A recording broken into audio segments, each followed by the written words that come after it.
FM 95.4. Let's talk.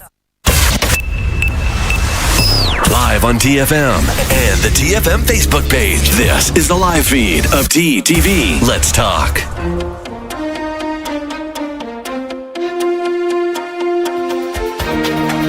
Hello and welcome to the Midday Update. These are the top headlines from our newsroom today. Target groups to get Pfizer vaccine from today. First batch of Oxford AstraZeneca COVID-19 vaccine arrived in the Sultanate. Temples, churches shut as part of new COVID measures. Oman joins global effort to combat tropical diseases. Traders told not to raise prices on VAT pretext. Jordan royal palace official arrested for alleged plot against King Abdullah II. Lockdown announcement in Bangladesh triggers panic buying in Dhaka. Pakistan's Karachi records highest April temperature since 1947. Manchester City and Liverpool both win as West Brom stunned Chelsea in Premier League. These were the top headlines for the day. Let's see how the weather condition looks like in the Sultanate in our weather update. This is Maythil Shukeri with today's weather update, and right now I'm standing outside the TFM studio in Al Khoir. Before we move on to weather, here's an interesting fact for the day. There is rain, snow, and there is graupel, which is also known as soft hail. It is formed when supercooled water droplets are collected and freeze on falling snowflakes, forming snowballs of rime. That is our fact for the day. Now join me inside the studio and we'll move on to weather. An alert has been issued by Oman Meteorology and Civil Aviation Authorities saying that there will be poor visibility due to dust rising winds and fog formation. And there will be mainly clear skies in the Sultanate with chances of late night to early morning, low-level clouds or fog patches over the parts of South Al-Sharqiyya and Al-Wusta. And now let's move on and take a look at how the weather will be like in all the governorates. Muscat will be sunny, temperatures between 38 to 26 degrees Celsius. Musandam will be sunny, temperatures between 32 to 26 degrees Celsius. North Al-Batana will be sunny, temperatures between 37 to 24 degrees Celsius. South Al-Batana will be sunny, temperatures between 31 to 26 degrees Celsius. Al-Buraymi will be partly cloudy, temperatures between 36 to 18 degrees Celsius. Al-Dhahira will be sunny, temperatures between 41 to 20 degrees Celsius. Al-Dakhiliya will be sunny, temperatures between 41 to 24 degrees Celsius. North Al-Sharqiyya will be sunny, temperatures between 41 to 21 degrees Celsius. South Al-Sharqiyya will be sunny, temperatures between 37 to 26 degrees Celsius. Al-Wusta will be sunny, temperatures between 41 to 22 degrees Celsius, and the Far will be partly cloudy, temperatures between 34 to 24 degrees Celsius. Welcome back to TTV. You're watching Midday Update. Now, before we get into the details of the local stories for the day, let's see how the COVID-19 situation looks like in the Sultanate today. In the last 3 days, the Ministry of Health officials has registered 9 death cases due to coronavirus in the country. This has taken the total death toll in Oman to 1,690.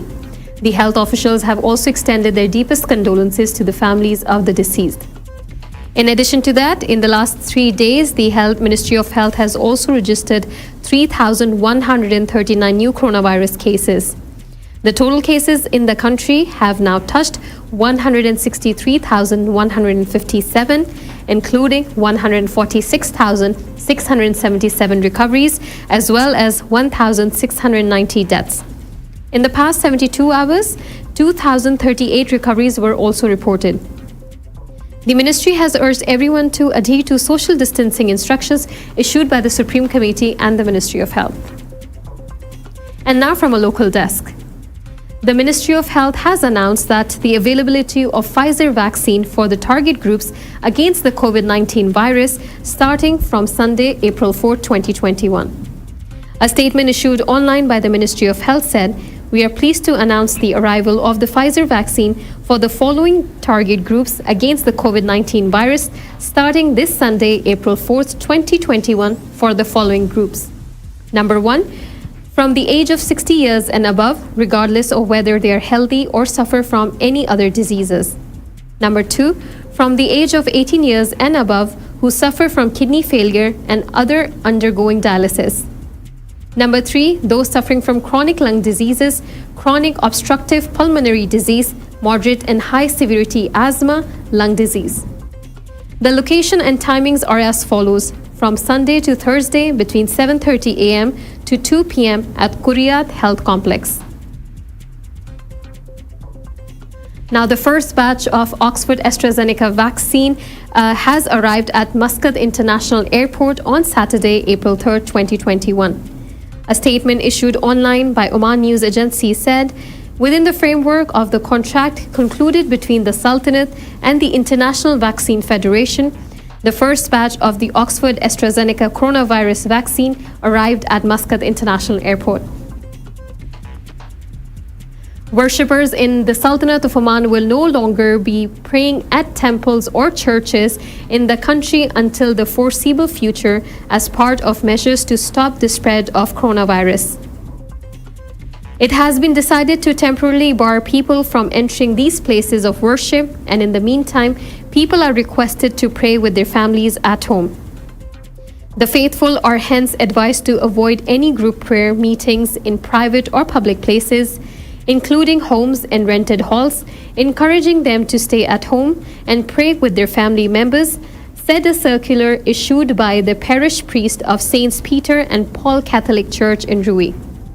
Pursuant to the new directives communicated to us to refrain from holding any public gatherings in line with national efforts to combat coronavirus, we, the Catholic churches, shall comply with the directives of the government of Oman.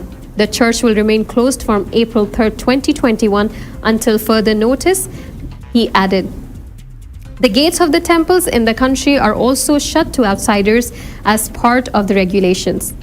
We are advised by the Ministry of Endowments and Religious Affairs to suspend the events and activities in both the temples from April 3, 2021 until further notice, said a circular from temple management, which was issued to preserve the safety of those in charge as well as visitors.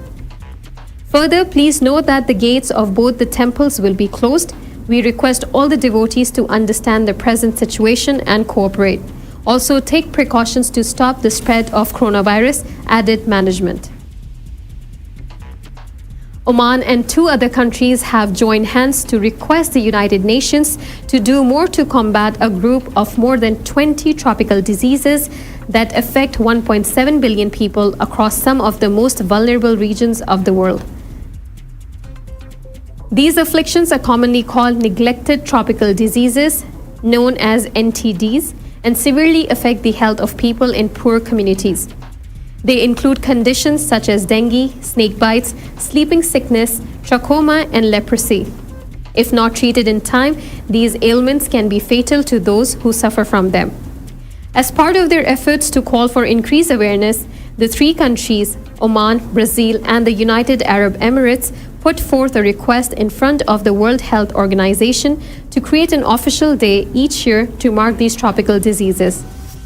The WHO Executive Board in a statement said it welcomed initiatives that celebrate the date of 30 January as a day dedicated to neglected tropical diseases and initiatives and invites members, states, and relevant stakeholders to consider taking appropriate measures to continue celebrating that day. The request by the 3 countries will be discussed in May 2021 at the World Health Assembly, added Ashok Molu, an information officer for the WHO's Department Control of NTDs.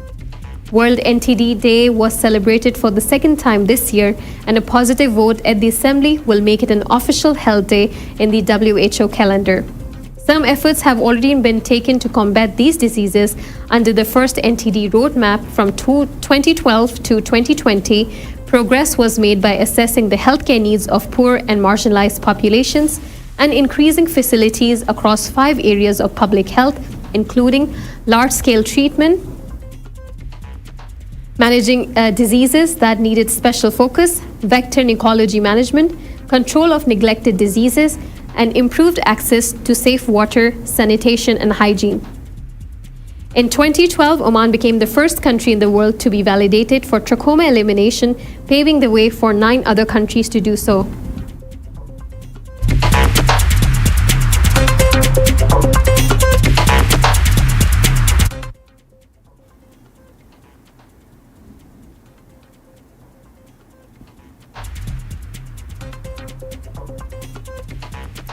Shopkeepers and businesses in Oman have been told to not increase their prices on the pretext of value-added tax, commonly known as VAT, being introduced into the country.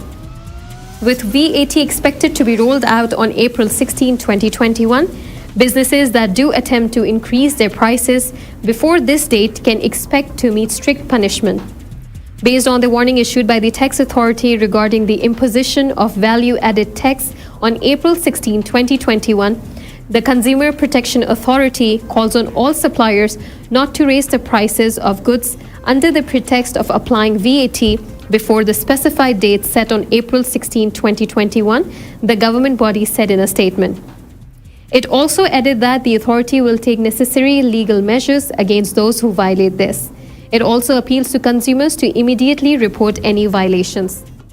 The tax authority said in an announcement that VAT will be levied to customers at 5% of the value of the goods or services provided to them from April 16 onwards, in keeping with Royal Decree number 121/2020.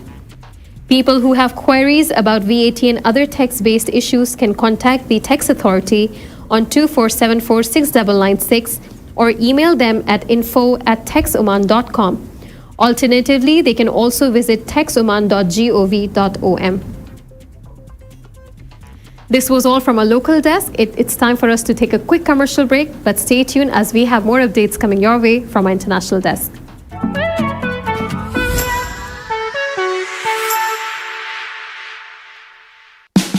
Oman's largest online supermarket now has no minimum order limit.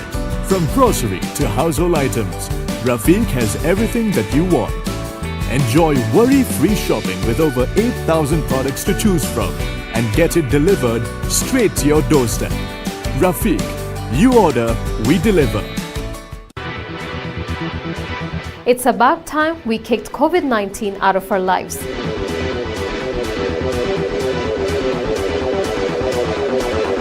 Join us on TTV Outline every Monday and let us learn how to fight COVID together.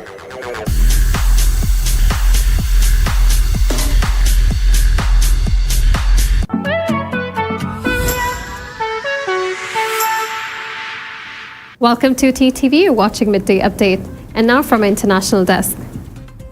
The palace of Jordan's former crown prince in Oman was raided on Saturday, and two of his senior aides arrested after officials uncovered what they believed was an attempted coup against the kingdom's ruling monarch, King Abdullah II, state media reported.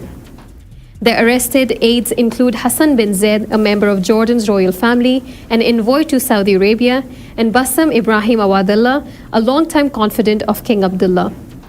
The two senior palace officials and the unnamed others were reportedly arrested for security reasons after a close security follow-up. An investigation is underway as reported by Sputnik. The agency later denied media reports claiming that Prince Hamza bin Al Hussein, a half-brother of King Abdullah and former crown prince, had been detained or put under house arrest. The Washington Post reported that as many as 20 people were arrested by Jordanian police who sought to restrain the movement of the former crown prince. The move followed the discovery of what officials described as a complex and far-reaching plot that included at least one other Jordanian royal, as well as tribal leaders and members of the country's political and security establishment. One official cited unspecified evidence of foreign backing for the plan, the Post reported.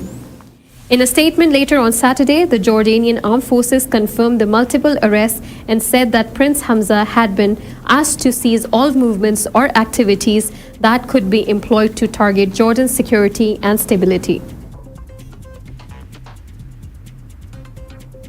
After a week-long lockdown was announced in Bangladesh, people in the capital city Dhaka rushed to kitchen markets on Saturday to buy essential commodities amid the government's effort to contain the spread of COVID-19 pandemic in the country. This comes after the Bangladesh government earlier announced a week-long countrywide lockdown from April 5th to curb the new wave of COVID-19 infections, Dhaka Tribune reported. Fearing a supply crunch in the market ahead of festivities, consumers said they were purchasing more ahead of lockdown and the month of Ramadan. According to the state-run organization, the price of course increased by 22% 2.20% compared to a week, while a 5-liter bottle soybean rose by 0.79%. The prices of each kilogram Anchor pulses increased by 8.43%, flour by 4.29%, potato by 5.88%, garlic by 9.09%, and local ginger by 17.65%, the data also showed. Earlier yesterday, Awami League General Secretary Ubaidullah had made the lockdown announcement at a regular briefing from his official residing on Saturday morning. Bangladesh reported a record 5,683 new cases in the past 24 hours. With the new cases, the tally has reached 6,030,277 cases in the country. The country reported 58 deaths in the last 24 hours, taking the tally of fatalities to 9,213. Pakistan's southern city Karachi on Saturday recorded a temperature of 43.6 degrees Celsius, the highest temperature since April 1947, according to its meteorological department. The highest temperature recorded in the port city was in April was 44.4 degrees Celsius on April 14, 1947, and the mercury never rose as high as 43.6 degrees Celsius in the city until Saturday in the month of April, the News International reported, citing Sardar Sarfraz, the Chief Meteorological Officer of Sindh Province. The Pakistan Meteorological Department said that the current weather conditions had developed due to the influence of dry continental air after a westerly disturbance in Pakistan. According to Sarfaraz, a weak western disturbance is on the horizon. It will affect the upper parts of the country, but when it passes, it will bring more hot days for the southern parts, including Karachi. Meanwhile, the Meteorology Department issued a warning that the first heat wave of the current season is likely to hit several parts of the country this week. Mainly hot and dry weather was expected during the week, due to which heat wave conditions were likely to prevail in most plain areas of the country, according to the Meteorology Department. The Sindh government has directed authorities to take necessary precautions to avert loss of life. Once again, it's time for a quick commercial break, but stay tuned for more updates from our sports desk.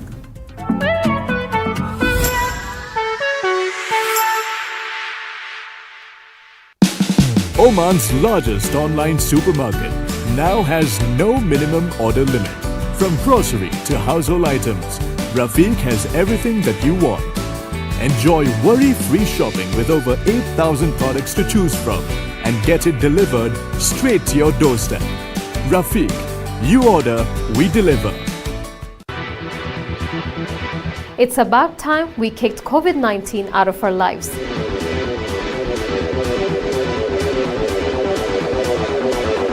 Join us on TTV Outline every Monday and let us learn how to fight COVID together.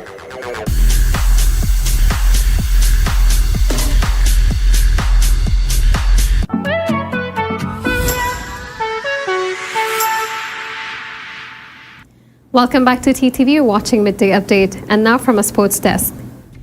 Manchester City continue their cruise towards the Premier League title with a 2-0 win away to third place Leicester City. Pep Guardiola fielded a strong starting 11 despite his side playing in the Champions League next week, and after a goalless first half, his side took the lead after Benjamin Mendy's persistence saw him flash home a right foot shot. There was a major surprise at Stamford Bridge where Chelsea, who had the best defensive record in the league and hadn't conceded a goal in almost 700 minutes of football, lost 5-2 at home to West Brom, who had gone into the game with just 20 goals from 29 matches. Liverpool warmed up for the next week's Champions League clash against Real Madrid with a 3-0 win away to Arsenal. Diogo Jota opened the scoring on 62 minutes after a weighted cross from Trent Alexander-Arnold, and Mohamed Salah doubled the lead 7 minutes later after being set through on goal. Leeds United won their Yorkshire Derby 2-1 at home to Sheffield United thanks to a 49th minute own goal from Phil after Ben Osborne's goal in first half injury time cancelled out Jack Harrison's opener for Leeds. With this news, we have come to the end of the episode for today, but stay tuned as we'll be back tomorrow with Fighting COVID segment your way. Stay tuned and keep watching TTV. You've just heard the live feed from the TTV studios on TFM 95.4. Let's talk.